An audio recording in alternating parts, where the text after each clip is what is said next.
So at this point you probably know what to expect already, and Captain America Civil War is about as good as you would expect.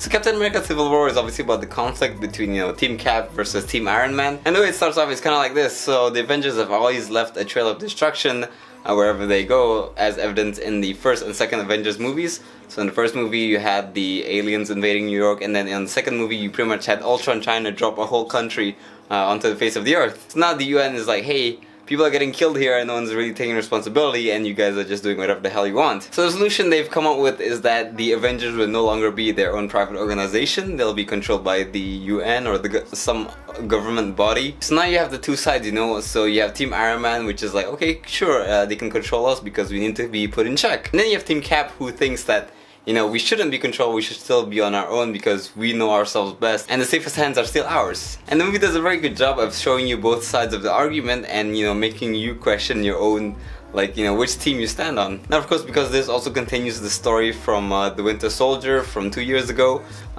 he's obviously in this, Bucky's in this, and you get a bit more backstory to him. So that was pretty interesting to see, and of course the movie has a villain as well.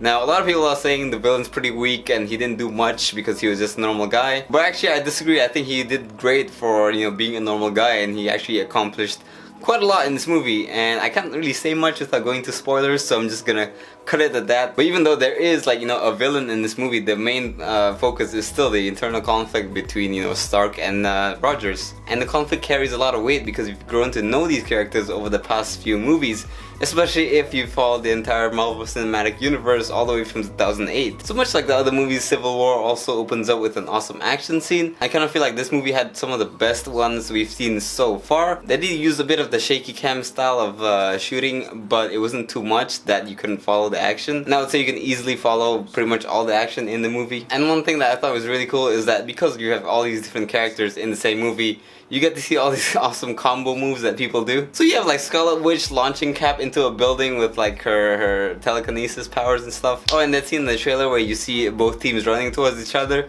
That is probably one of the best scenes I've ever seen in a superhero movie by far. And they do actually fight, and the fight goes down much better than you'd ever imagine. Definitely one of my favorite scenes in the movie. It's awesome, it's funny, you get to see all these cool combo stuff going on. And of course, Spider-Man's in it. Now, before I saw Civil War, I didn't really care much about Marvel's Spider-Man. I thought it would be just okay, but actually having him introduced in this movie is a really, really good move by Marvel. Because now it builds a lot of hype for Spider-Man Homecoming, which is Marvel Spider-Man, now that the rights are back to Marvel instead of with Sony, if I'm not mistaken. So this Spider-Man is different. It's not Tobey Maguire, it's not Andrew Garfield, it's Tom Holland. And this is probably the most convincing Spider-Man I feel in terms of his character. And for the brief moments that Spider-Man is in this movie, he actually leaves you wanting to know more about, the Spider-Man story. Now, I do hope that it won't be another origin story, because everyone knows the origin of Spider-Man at this point. So, we'll see where Marvel goes with that and in the Spider-Man movie. But apart from Spider-Man, the movie also introduces us to Black Panther. Now, I had no idea who this guy was and what his history is, and even though they do explain it a bit, I'm pretty sure a lot of it will be explained more in the Black Panther solo movie in 2 years time. But he was cool. He's definitely a welcome addition to the Avengers. He's very unique. His suit is cool, and he has a really strange fighting style that resembles a panther slash cat. Falcon is in this movie as well. He has a much bigger role as Cap's, basically sidekick. And I found it really cool to see basically a normal guy with just a really cool set of wings be able to do so much. Of course, you have Scarlet Witch as well, who is a bit on the side, but it showed her adjusting to, joining the Avengers and everything. And there was some really cool displays of her powers as well. And Paul Rudd is absolutely hilarious as Ant-Man. If you haven't seen Ant-Man, you should definitely go check it out.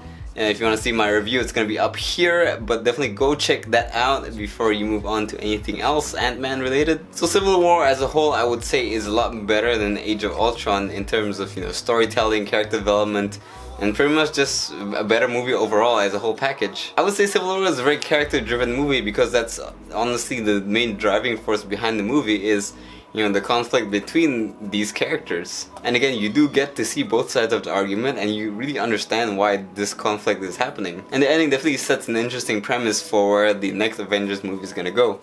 Again, I'm not gonna say much about it because it's spoiler territory, so I'm gonna steer clear of that. But guys, at this point you either enjoy the Marvel movies or you don't. There's really no in between.